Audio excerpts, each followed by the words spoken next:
राज्य में खूब शीघ्र लागू हम पेशा आईन एने घोषणा करिसेंती पंचायत राज मंत्री रवि नारायण नायक सहित सीधा सड़क आलोचना करबा देखिबा गले अनेक दिन विरोध होउतला ए आईन को लागू करबा को कहा जाउतला तबे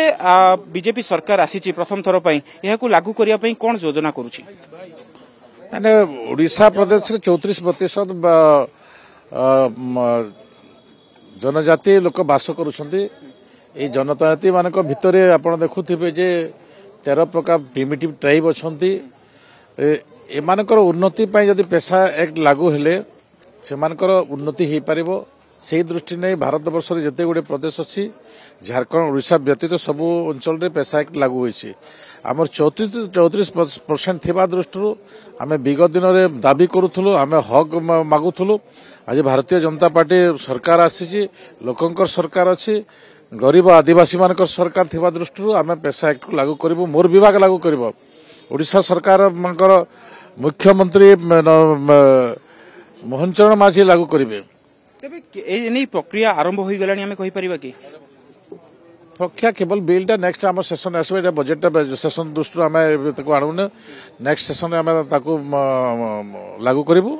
यह द्वारा आदिवासी संप्रदायर कौन सब उन्नति हो बोली आपण भाभी पारछंती जेमती जंगल जमी कथा कहतु बा निजस्व पट्टा कथा कहतु ए भली भाबरे कौन विशेष परि सुविधा हबो आदिवासी संप्रदायर गोटे सरकार 24 वर्ष जल जमी जंगल कही कही आदिवासी मान को प्रतारणा कले ओडिशावासी को प्रतारणा कले आज जंगल क्षय हो गला आपण जल कौन सी गोटे बेरेस्ट करें कि कौन सी